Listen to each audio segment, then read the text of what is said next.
Welcome guests, members, and supporters of the Doral Bar Association. We are an organization with a mission to help the community and provide value to its members. And today is no different, considering the time we are all experiencing with this uncertainty. We have put together a panel of professionals that will hopefully open your eyes to mistakes your business should be prepared for, or altogether at least avoid. So I'd like to start off with introducing our fabulous board members. To begin, we'll go ahead and start with our president, Santiago Cueto. Good morning, everybody. This is Santiago. Welcome, and thanks for participating. We're excited about today's event. Thank you, Santiago. Would you like to say what you do, Santiago? What kind of attorney you are? Oh, I'm an international business attorney with a Cueto Law Group. Wonderful, thank you so much. So board members, please introduce yourself, state your name, their seat, and what you do really quick. Okay, we'll continue with Dora Jalova. Good morning. Thank you for joining the event today. I'm Dora Jalova, and I am a business banking representative from Chase Bank. I deal with clients with sales over $5 million, and I help with financing and managing their businesses on the banking side. Thank you so much, Dora. And I don't think we have Leslie on the call today, do we? No. Well, Leslie is also a board member and an immigrant attorney. We'll continue with Lillian Sir. Good morning. My name is Lillian Sir. I am a business and real estate attorney. I have a boutique law firm here in South Florida, and we focus our practice on small to mid-sized businesses and business owners. It's my pleasure to be on today and to be part of the DBA. Thank you. Thank you, Lily.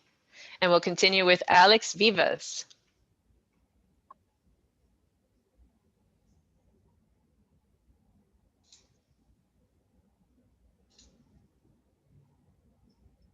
I'm sorry, I couldn't unmute myself. Good morning, everyone. Thank you for being here. I'm Alex Vivas, and I am with Marketing Strategies. We are a marketing atelier, and we take brands and show them beautifully to their audience, and we help your business grow online. Thank you. Thank you, Alex. And Pete De La Torre from the Business Forum Group in Doral is also an advisory board member. He's not here today, so we'll continue with Marcelo Lovell. I also don't see Marcelo on the call. He is with DoorCam, representing the Doral Museum and Art Museum, and we'll continue with Armando Fernandez. Good morning, everyone. As Charlie said, my name is Armando Fernandez. I'll be your leading the presentation today. Since 2002, I've been helping families, mostly at the kitchen table, kneecap to kneecap, making sense of money issues. In 2015, I opened my firm, Portfolio Square, and have been focusing on helping small, medium-sized companies manage their 401k plans and employee executive bonus plans, and educating employees on how to best prepare for positive outcomes in retirement. So Armando Fernandez, Portfolio Square. Thank you so much, Armando. And my name is Shirley Lopez. I am the secretary of the Doral Bar Association. My company is L&L Process, and we are nationwide process servers and virtual notaries. So we'll continue. I'd love to recognize our today, our sponsors, but we'll continue with our special presentation. And at the end of the presentation, we'll also have open up to questions. And if we have some time, we'll do a round of introductions of all of our guests that we have here today. So as always, we cannot do this without our sponsors, especially Banesco Bank, who is our main sponsor for these events, because if we were meeting in person, we would be actually meeting in their Doral branch, in their lobby, and they would be providing us breakfast. But I also would like to thank Leslie Snyder, PA, for sponsoring the Zoom link today, DoorCam, and of course the Business Forum Group for always helping us promoting in our events. And a round of applause for Market Inc. Strategies, who takes care of all of our email promotions and social media. I would continue to give a minute here for David Van Sky, VP Leader at Banesco USA, who will say a couple of words after this brief video provided by Banesco Bank.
Wonderful. And I will pass it on to David to say a couple of words, to introduce himself and say a couple of words about Banesco. Thank you, Shirley. My name's David. I wish I was meeting with you in person at the Doral branch. I am the market leader for the Brickell branch.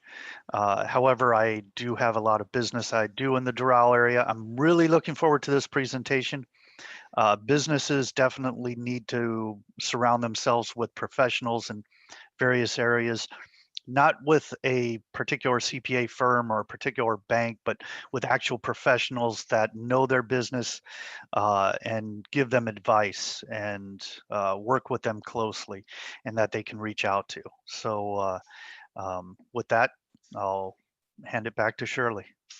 Thank you so much, David. And with that, I'll introduce our panelists, starting off with Armando Fernandez. Armando has been a financial advisor since 2002. He opened his practice, Portfolio Square, in 2015, focusing on helping companies manage their retirement plans and assisting individuals seeking to make wise money decisions. Before entering the financial services industry, Armando worked in logistics, first in New York City, then in Miami.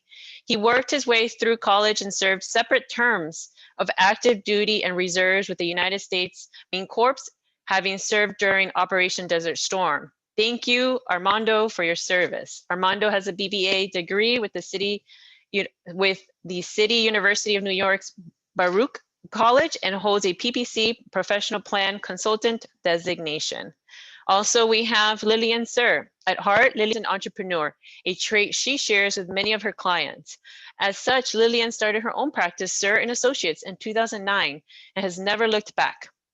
Lillian's education, MBA and JD, coupled with her business and legal experience garnered over the years, prepared her for establishing her own firm.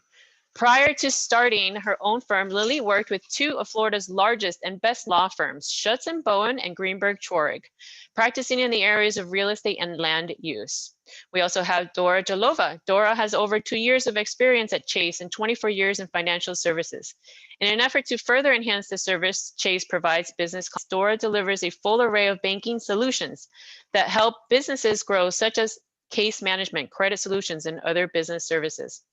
But last but not least, Mitch Helfer, president of CPA Miami. He owns, operates, and manages small public accounting, provided audit, tax, and accounting services to small businesses and other organizations in South Florida. Full service tax problem resolution service provider, assisting individuals and small businesses with negotiations and settlements with the Internal Revenue Service. Thank you so much. I'm going to stop sharing. And with that, Armando, take it away.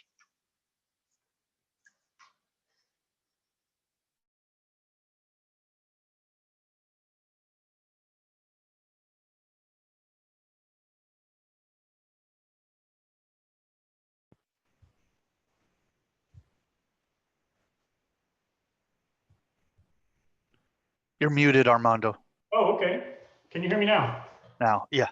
Okay, perfect. Good morning, everyone. Thank you, Shirley, for the introductions. We'll get started. Welcome, ladies and gentlemen, to what should be an entertaining, operative word there being should, but definitely educational workshop. I want to thank you all for taking the time today to invest in your business, because whether you are a business owner or part of an organization that provides legal, financial, or advisory services to business owners, this workshop really is an investment in your business.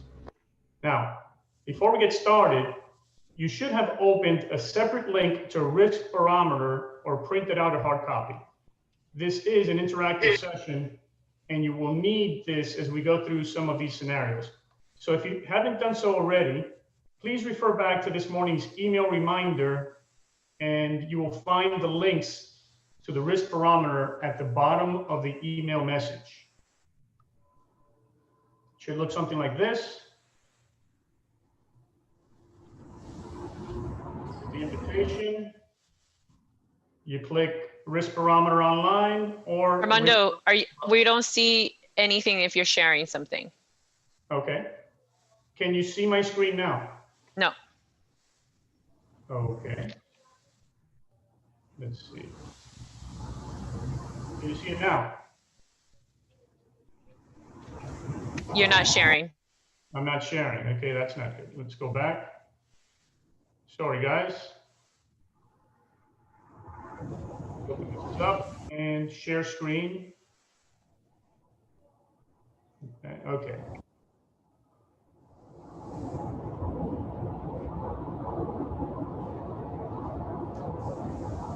All right, guys, can you see it now? Yes. All right, fantastic. So let's go back to the risk barometer. This is the email we all received. At the bottom, there's, let's see here.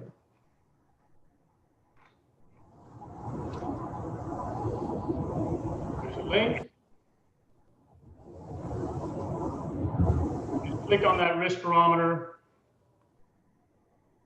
and it should look like this. Okay? Very good. Now we're back on track. All right.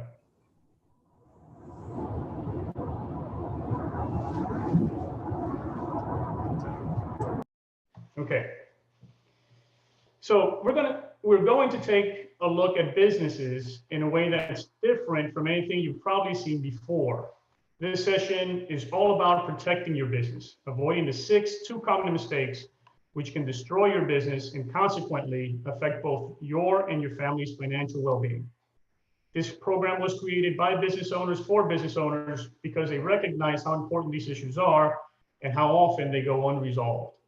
The good news is that in return for your time and attention this morning, in about 45 minutes, you will leave here with a concise self-assessment of how well or poorly you have protected your businesses from these 6 mistakes. As we go through these topics, there are 2 things I would like you to keep in mind. Number 1, everything we'll discuss is fixable. Number 2, you will have to be proactive. So let's begin. What we're going to watch next are mistakes in perception. And I'm sure you'll recognize just how common these mistakes really are. Have you ever heard yourself saying, "Oh, I'm too busy running the company," or "There's plenty of time for that, I'll do that later"? Well, we all have. Today, we'll go well beyond these phrases to examine the real outcomes and solutions for each topic. What we want to do is stimulate some discussion and focus on helping everyone in this room identify how these issues may affect you, both personally and professionally. And if we've done our job properly, when you leave here today, you will either be assured that your business is well protected, or you will have a clear roadmap that will point you in the right direction to correct serious problems for your individual situation. Regardless, first and most important step is to recognize the problem. Okay, let's begin with number one. I know what my business is worth. Right. Do most business owners know the answer to that question? Why do we need to know this answer? Why is this so important? Let's take a look at a 2-minute lunch conversation between a business owner and his partner's daughter. Hello, Charlotte. What a nice surprise. Have a seat.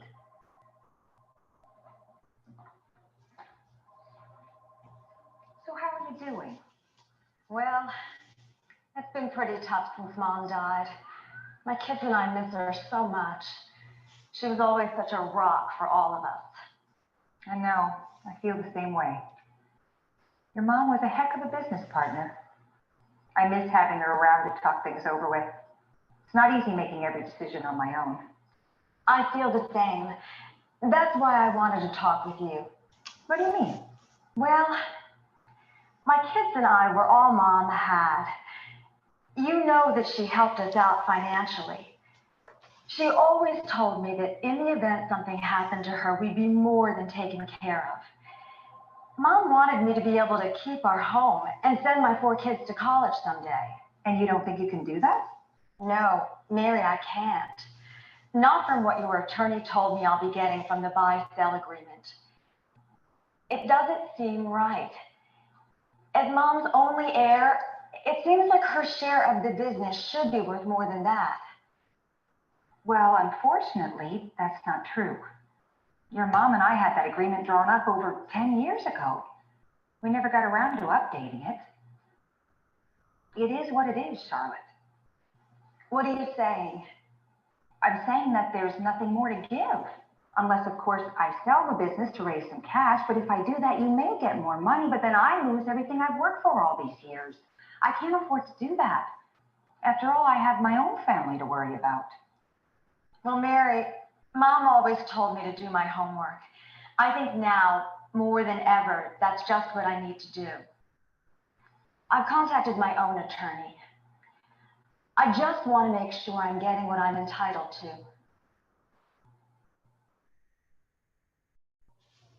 All right, fun conversation so far, huh? Not at all. Unfortunately, this happens all too often.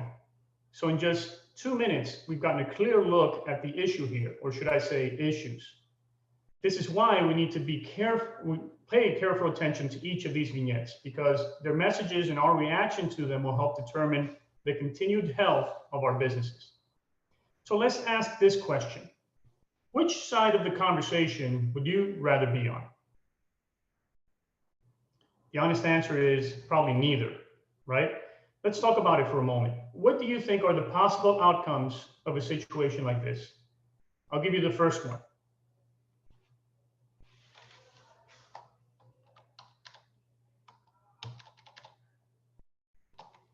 Okay. So one option is that the buy-sell agreement is deemed valid and the daughter doesn't get her fair share. Now, that's not a pretty picture for the daughter.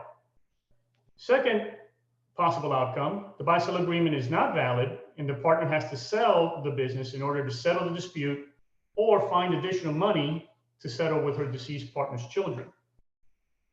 Other option, regardless, an expensive and time-consuming legal battle is coming. Okay, so how can we prevent this or something similar to this from happening to us? Well, first of all, would help if our businesses had regular appraisals using formula valuation, right? That's very important. Second, that we have a buy-sell agreement properly funded based on current value of the business. And let's not forget this. The government will take a keen interest in what goes on in a closely held business. And considering that so much of the economy is supported by people like yourselves, it's important to recognize that for the IRS, the continuation of your business is much less important than the taxable events which occur in it. Well, anyway, let's go to the risk barometer. So if we could all go to the risk barometer section, start filling out the questions. Let's see here. Oh, we'll get there. Let's see. Oh, here we go. All right. So the risk barometer questions should look something like this. This is the hard copy. On your digital side, you can go in and just answer the questions on mistake number 1. Have I ever had the business value appraised by an outside resource? If the answer is yes, then you mark nothing here or mark a 0. If the answer is no or unsure, you put in the score on the right-hand side. At the end, you'll have a final score. Next question, have I had an appraisal reviewed within the last 3 years? Do I have a buy-sell agreement? Is my buy-sell agreement funded? Does my buy-sell agreement adequately protect my hires, my business, and my partners? Has my buy-sell agreement been reviewed within the last 3 years? And finally, do I perform an annual review of my estate and my business?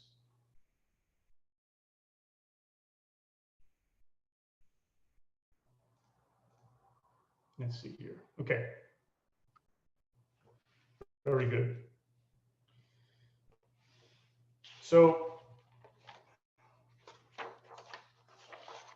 let's move on and move on to mistake number 2. Okay, how many times have we heard this? I'm too busy running my business. I have different things to do. I can't do this and I can't do that because I'm too busy running my business. We've all heard this. Unfortunately, postponing these things can have less than desirable results. Let's take a quick visit to a lawyer's office when he meets with members of a family-owned business. 2 minutes here.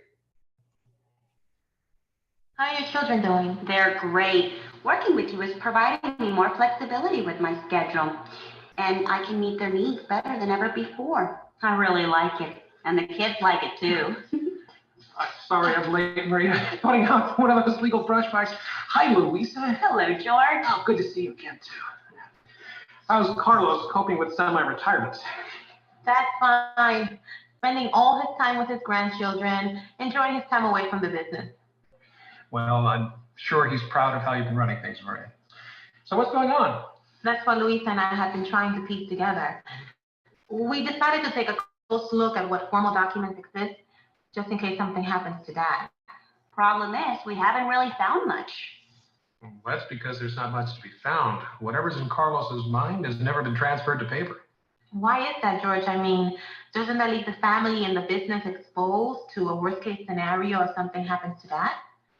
You know your father, Maria. He could be tough to counsel sometimes. Self-made man, built a highly successful company, supported his family. All of his children graduated from some of the best universities in the country, and well, he's accomplished a lot on his own. He's been a great dad. However, it's the future that we need to focus on today. George, did you ever suggest to Dad the importance of a succession or estate plan to protect what he's worked so hard to build? Oh, of course. But when he asked you, his own daughter, to come in to run things, he didn't think any formal documents were necessary, contrary to my counsel. I don't believe he's thinking of the impact on this company and my entire family if something happens to him.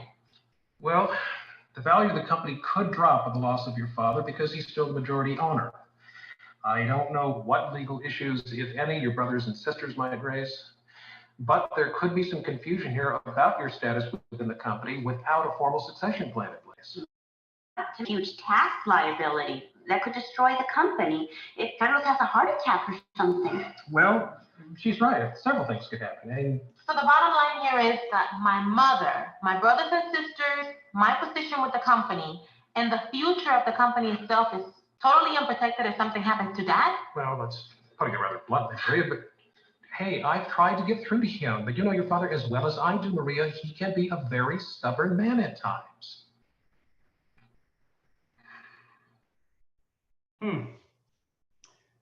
Very unfortunate, huh?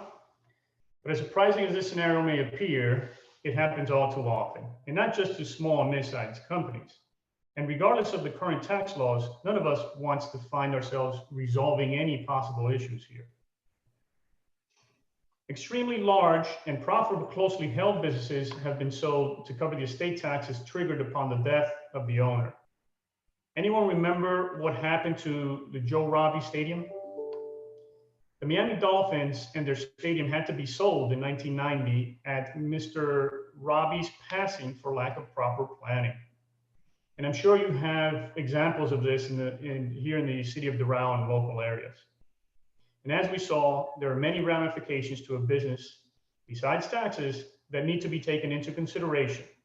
It's important to understand the urgency and the tremendous good that can be created by establishing a basic succession plan, not to mention the emotional and family turmoil that can be avoided. Now, what are some possible outcomes? First outcome, the father dies before a plan is ever developed. That would be devastating for the family.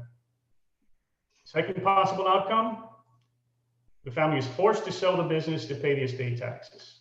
Or the family may seek an outside investor for the needed cash, or the family attempts to secure a large bank loan, which the lawyer believes they won't be able to get. Possible solutions, develop a succession plan, right? Create a plan that everyone knows about. It's vital and very important to involve everyone in the process. It's also your hedge against someone contesting the plan when the design is intended to create a smooth transition of ownership. Or estimate the funds needed and provide for the funds to make all interested parties whole. Now, I've also brought with me today 3 industry consultants to share their knowledge and experience regarding these topics. One of them is Lillian A. Sir, Esquire, founding and managing attorney at Sir & Associates. She has some interesting comments on this topic. Lillian, if you would unmute and take it away. Thank you, Armando. You know, these 2 vignettes that we just watched are fantastic because it really sums up of the situation. It sums up and is representative of many of the situations that we see with our clients. It is not unusual at all for a business owner to not have a succession plan in place, to not have their estate documents in place, and to not think about what happens after they are gone or even disabled, which is also a very common situation. And we see this mostly in younger companies because, you know, there's no time. And, you know, they're just getting the company going, and then time passes, and yes, I'm going to get to this, yes, I'm going to get to this, but you never get to it.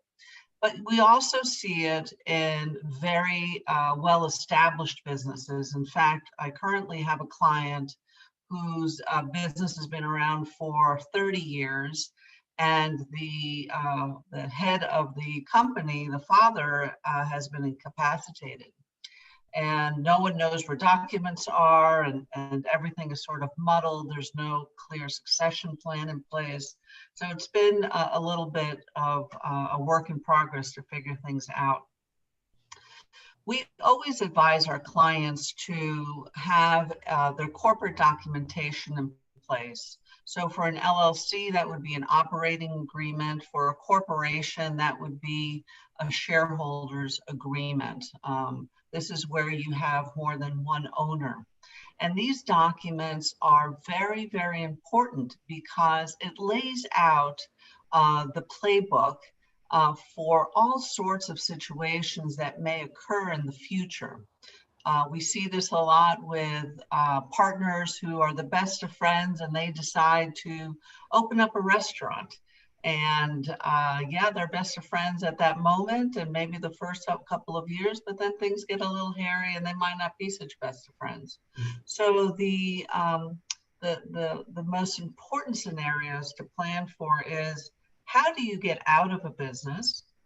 Let's say you just don't want to be in the restaurant business anymore. How do you buy out your partner? Or how is your partner going to buy you out? How are you going to get your share? in the event of disability, what's going to happen with your interest? Does your partner really want to do business with your spouse or your ex, if there's an alimony situation, for example? And also in the event of death, what's going to happen? And in that corporate document, it lays out how the valuation of the business is to occur at that time, so that there is no question as to how that valuation is going to occur. You certainly don't want to rely on the other partner's opinion as to what your business is worth. You want to have an objective third party do evaluation, and you also have to have the mechanism to contest that valuation. And how do you go about that?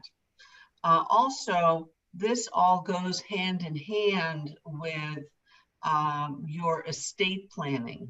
And it's very important to have both of these things in play or in place so that you can plan ahead of time for your demise. I mean, we never know when our final day is. We never know when we can become disabled.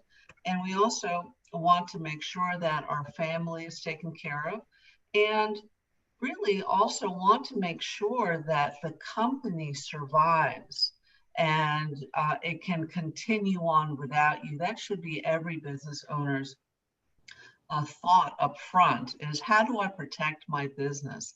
And how do I protect my interest in this business? How do I protect my family when I'm gone? So it's very important to work not only with a business attorney, but at the same time work with an estate planning attorney.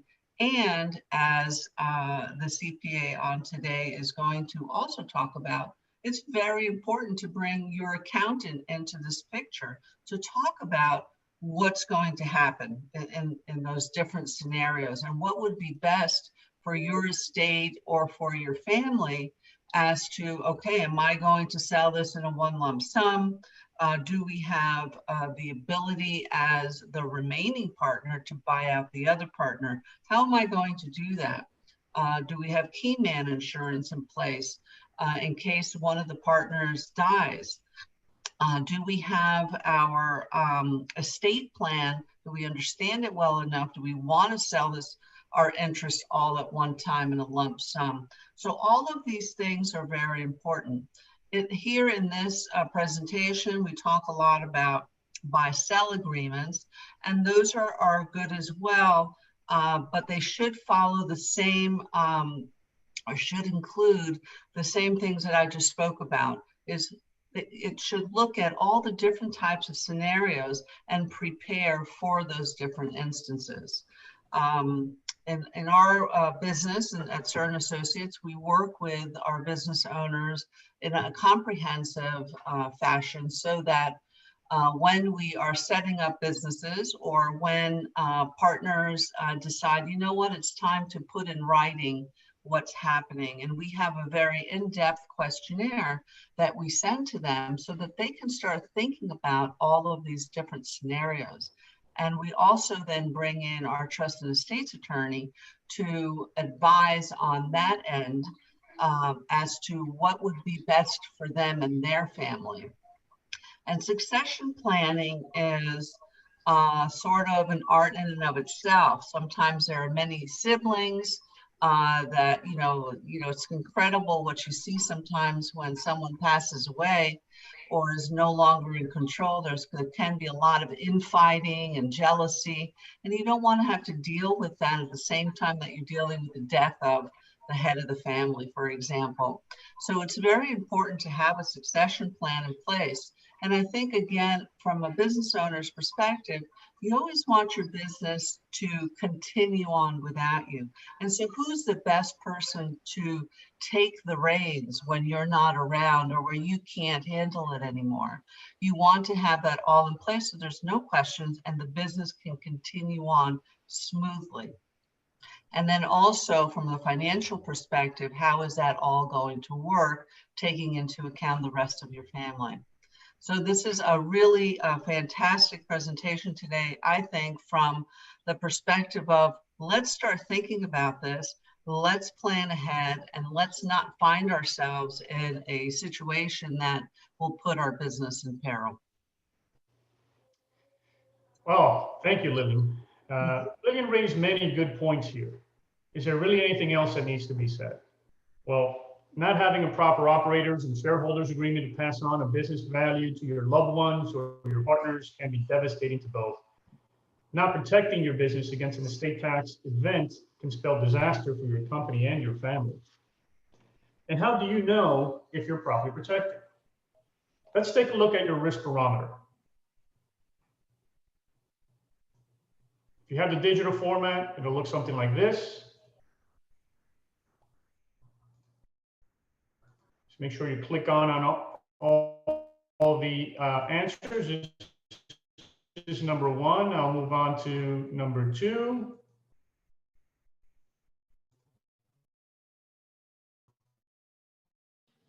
If we keep through these, good. Te veo enseguida. No. Entrando y saliendo, pero.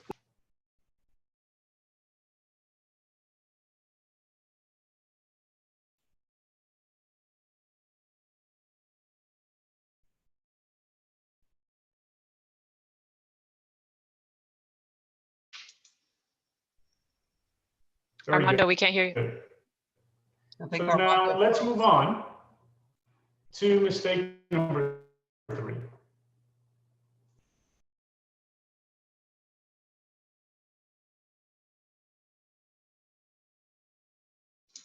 I think we lost Armando. Lily, do you want to take over? Who's next on the? Well, the next we were going to see another vignette. Hey guys, can you hear me now? Oh, yes. Yes.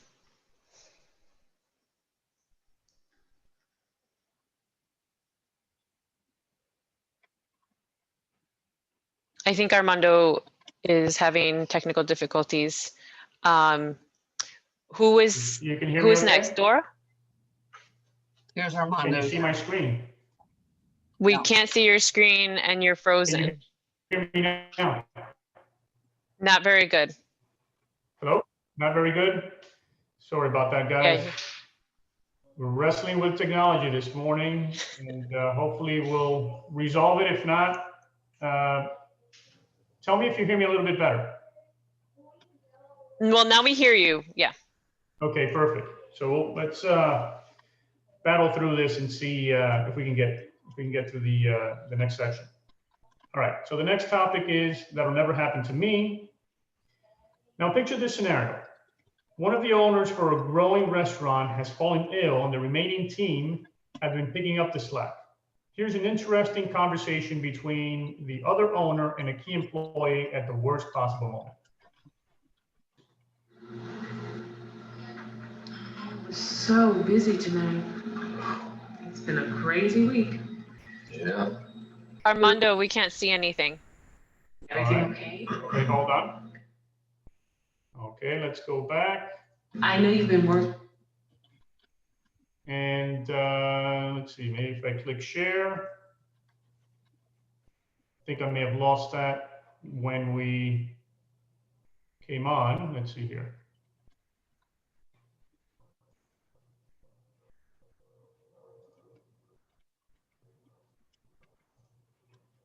All right, let's see.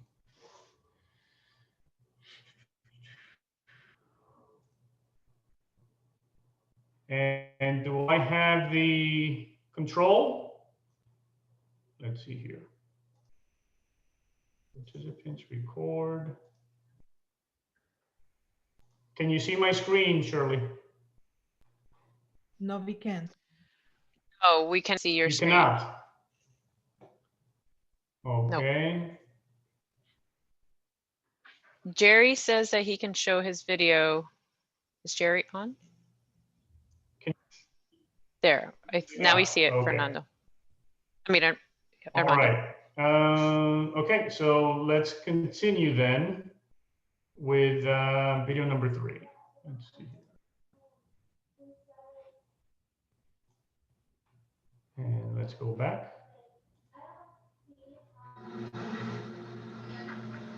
We're so busy tonight. It's been a crazy week. Yeah. You look tired, baby. Beat. Everything okay? I know you've been working without a day off. It's a big help. And we really appreciate everything you're doing. Jeanette, I don't know how to say this, so I'm just gonna. Look, as much as I appreciate everything you both have done for me, I can't keep working like this. I understand. We're looking to get someone to help out while Nikki's laid up. It's just hard to find the right person, and we don't know how long we'll need another chef. I know, I've worked here a long time, and I understand the situation perfectly.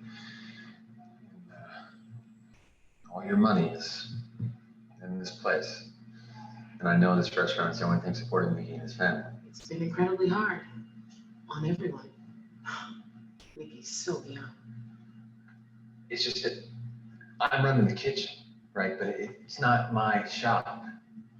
It's not mine. And I don't know what you guys can do to improve things around here. And I know you can't possibly pay me anymore. We're going to get you a break. Tomorrow, I'm bringing in a guy who answered our ad. He's got great experience. And I'll talk to Nikki about the money. Jeanette, I got an offer from Giovanni's over on 24th Street, and it's a nice raise. And as much as I love you both, and I do a lot, I gotta take it.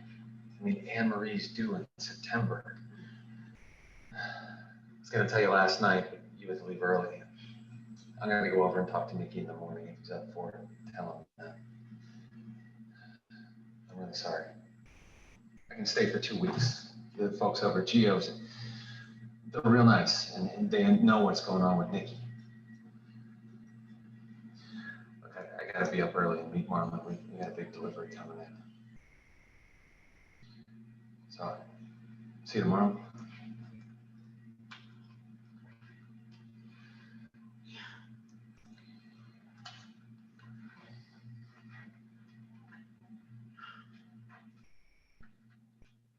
Okay, hard to accept. Here you are thinking everything will be all right. You built your business to the point where you see yourself finally pulling ahead, and then wham, you lose your key people due to illness or because they go in search of greener pastures and you're back to square one. Outcomes: prolonged disability to the business owner or employee, loss of key employees, they leave the company, or the owner has to sell the business at a greatly reduced price because of the decrease in value. Some of the possible solutions: have disability insurance, create a succession plan for death, disability, and retirement, carry disability insurance for personal and business expense, protect the business from key employee disability, and creating golden handcuffs to keep those employees central to the success of your business engaged. And finally, making sure that a disability buyout is part of your buy-sell agreement and operating agreements. Now, just like everything that we talk about today, each person in this room has a unique situation with specific needs. Every business has its own personality and requires, demands, individual solutions. Today is just the first step in identifying where problems exist in your planning and what solutions to consider to correct them. So, as you'll see, having everything work together begins with one thing: having a succession plan. So turn to mistake number 3 in your risk barometer and take 30 seconds to answer the 7 questions in this section.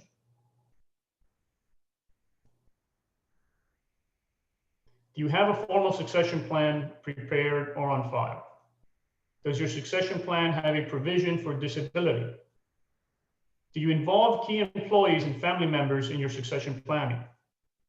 Have you identified and documented who you want to run the company in your absence? Do family members and employees know who will run the company? Do you have disability, buy-sell, or overhead expense coverage? Do You have contribution protection for your retirement account if you become disabled. Very good. Let's go back to mistake number 4.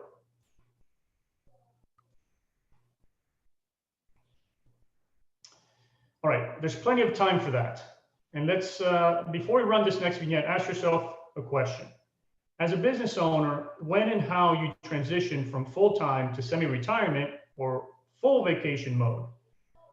The answer to that question and what you do to prepare can make a world of difference to long-term outcomes.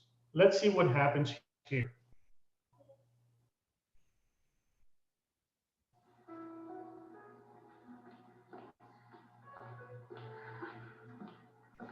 Hi, Mom.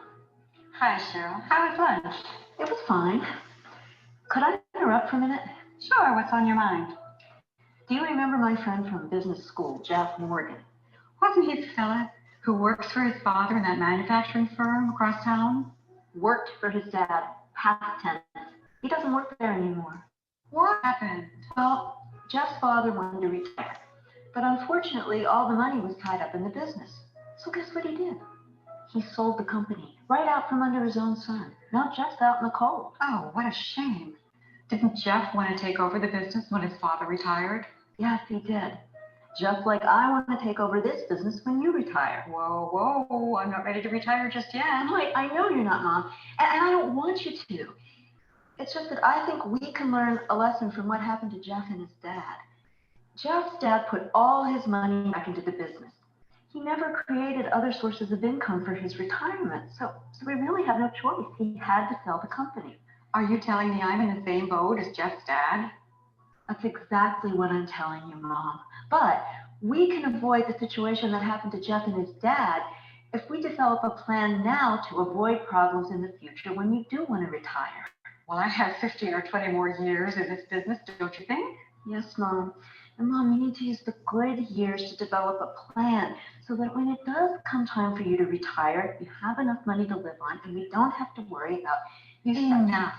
Haven't I always made ends meet and then some? I just think a plan is overly complicated right now. But I'll think about it and I'll get back to you. Mom, you know, do you remember how resistant you were to getting that new computer network for the business? And now you can't live without it?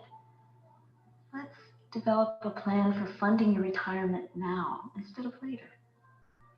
Maybe. We'll talk about this another time. Excuse me now, I need to go get this inventory into the system.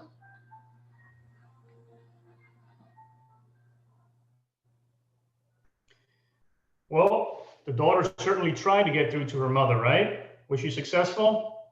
What are some of the outcomes? The owner continues to procrastinate. Owner never prepares, ends up selling the business to an outsider to maintain her lifestyle in retirement, just as her daughter suspected. Now, can anyone think of another outcome? How could this owner have done, what could she have done to prepare? Well, establish clear goals to retirement and succession. Owner could have diversified her investments, create new sources of income for herself.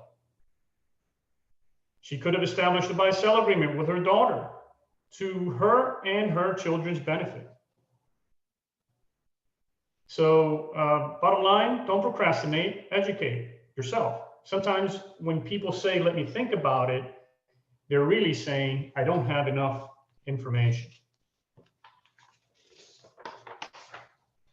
So let's hear what Dora Angelova has to say regarding this situation. She is Vice President, Relationship Manager at JP Morgan Chase, Business Banking, Southeast Region, JP Morgan Chase Bank.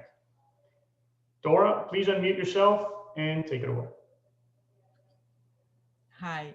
Yes, these situations happen very often when there is a transition from one generation to the next one for the business. The first thing which I usually do when I sit down with the client or the person who is asking for advice how they can finance the buy-sell is to be sure that all legal documents which Lily and Armando went over are in place, and also that the client has a very good CPA, because when you do this type of transactions, not only the legal aspect matters, but the tax situation is extremely important. Why we worry about that? Because when we finance a buy-sell agreement, a buyout, we want to be sure that there is no interruption of revenue, that the business can operate with the new management. And not only that, the clients and the suppliers are okay with the new management stepping in place. The employee morale is in there, because if one key employee leaves, that can take to many other leaving, not only employees, but clients as well. That's why having a non-compete agreement is very important among the partners. That is going to help a lot when we prepare the buy-sell financing. That is what I wanted to say. I have been involved in 2-3 buy-sell financing, and it was not very easy, starting with the fact that the clients didn't have a team in place. So we have to create the team and then proceed with the transaction. Very interesting. Great points there, Dora. Thank you for sharing. Now let's go right to your risk barometer and answer the following questions. Does your company currently have a long-term incentive plan in writing for key employees? Is your current benefit plan designed to reduce turnover? Have you done everything possible to ensure that money or benefits are not a reason for employees who would leave? Have you reviewed the company's benefit plan in the past 12 months? Would your employees say that they are sufficiently incentivized to turn down a job offer from another company might give them? So these questions, slightly unrelated to this particular topic. If you look at your hard copy, the questions are more designed for this. The end result is still the same. You're either prepared or you should seek advice.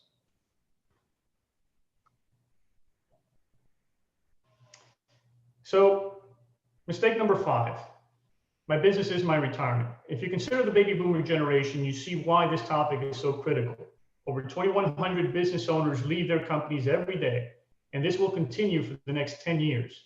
It's one of the few life events that is 100% guaranteed. So if exit planning isn't on your list of priorities, regardless of your age or when you want to retire, it should be. Let's watch this. My business is my retirement.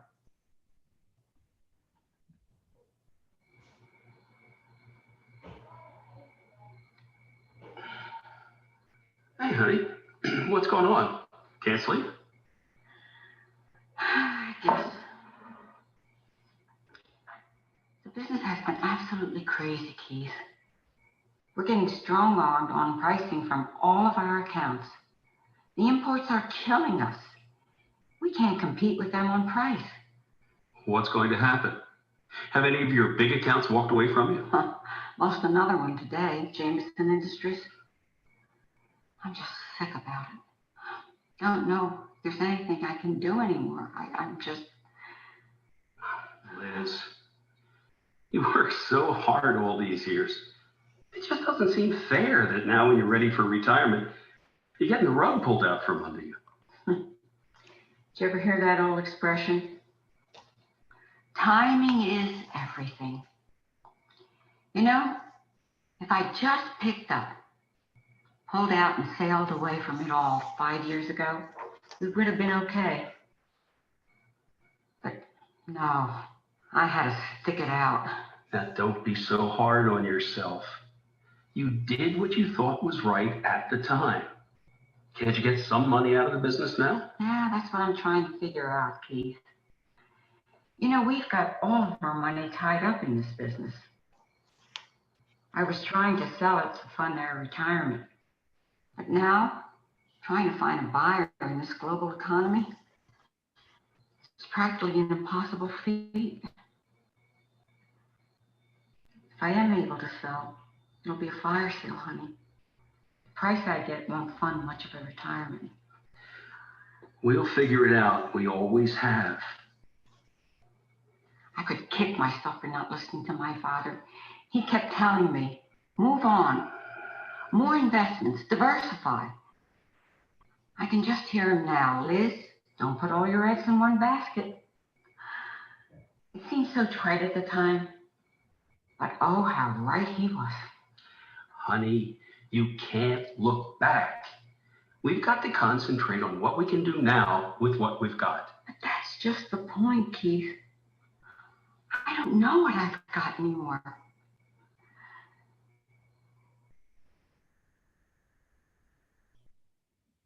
What might be some outcomes to that late night chat?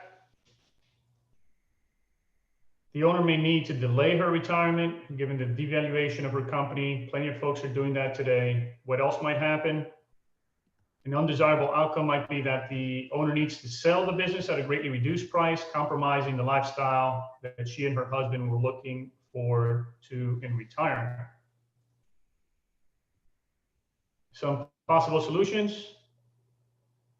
Solutions to this situation would include planning for the unexpected by diversifying your investments, start a retirement plan that is not tied to your business, and this is very important. Creating a long-term strategy is only half the task. The other half involves implementing that plan on a predetermined timetable. It can always be adjusted, but putting it into action moves you one step closer to achieving your goals. And finally, using an asset allocation model to manage risk to your needs. This can be done by working with your key advisors to first its goals and then work backwards to design the right methodology to achieve them. Develop a winning exit strategy. Back to the risk barometer. Do you have investments other than your business? Will your business assets account for less than 25% of your retirement planning? Have you created income from more than 4 sources outside of your business? Do any of your retirement assets have guaranteed returns? Have you had your retirement income analyzed to identify shortfalls? And in the past year, have you spent more than 1 hour planning for retirement?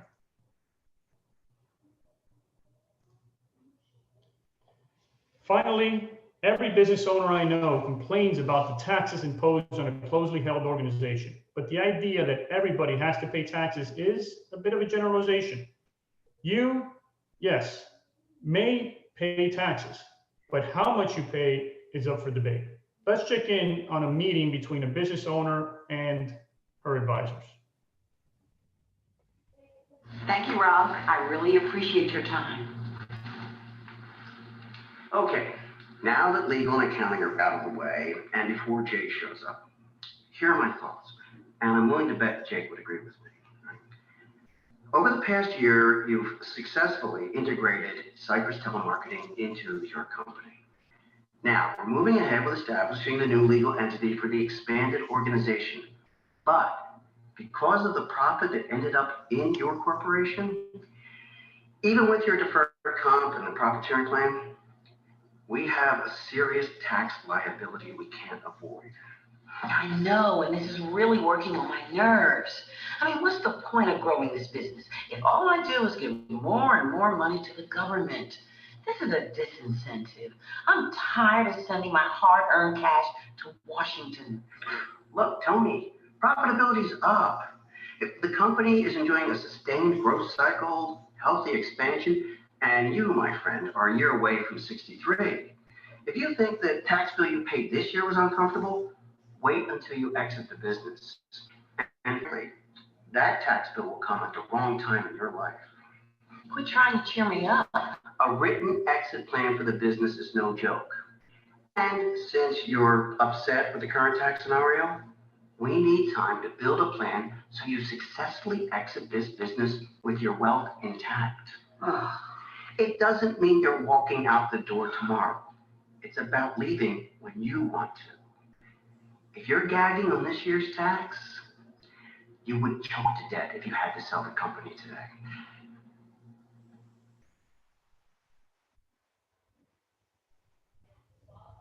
First option, pay more taxes. Do just what you're doing now and continue to pay more in taxes than is necessary.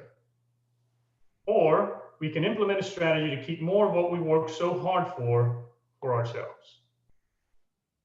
Our next speaker for this topic is Mitch Helfer, president of CPA Miami. He owns and operates and manages a small public accounting firm providing audit, tax, and accounting services to small businesses and other organizations in South Florida. He is a full-service tax problem resolution service provider, assisting individuals and small businesses with negotiations and settlements with the Internal Revenue Service. Mitch, please unmute yourself and take it away. Thanks, Armando. Can you guys hear me? Okay. Yes, Good. yes. All right. Well, first, I want to thank you so much for letting me speak with you today, and a special thanks to my friend Leslie Snyder for the invitation. It's certainly an honor talking with you today. So I was looking at all the vignettes. There's a lot of topics to cover. There's probably way too much to cover in such a short period of time. So I'll try to stay a little focused on some of the things that are going on.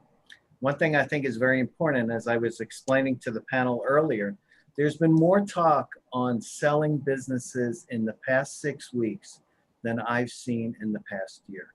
It's a hot topic now. There's a lot of people interested. There's a lot of interest. Also, given the current COVID conditions, I think it's very important that people have come to the table and come to the realization, you know, hey, it could be me.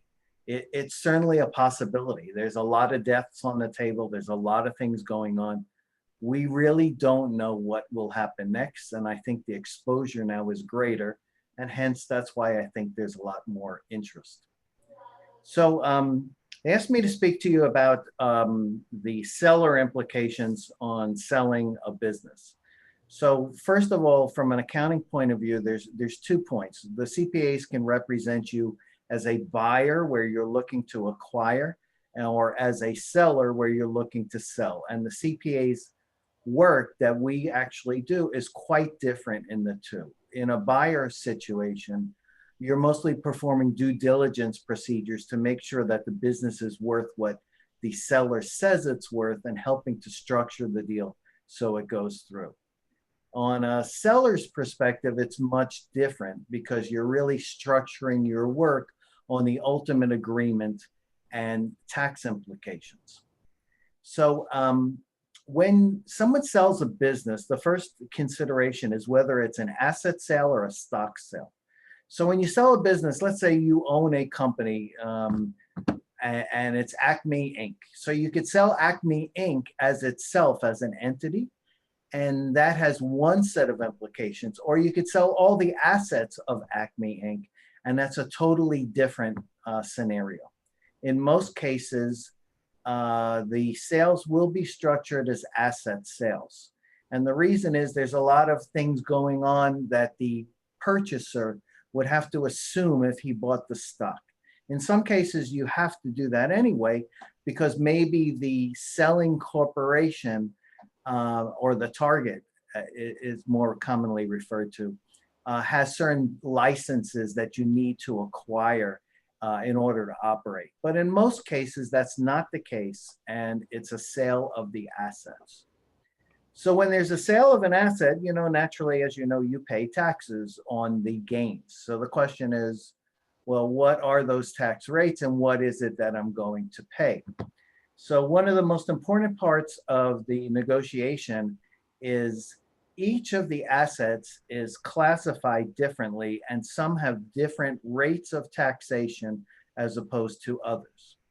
So which are probably more commonly known as, if you do your tax return, your 1040 with your accountant, and you sell long-term capital assets, so that would be like stock that you've owned for several years, the tax rate on that sale is generally about 15%.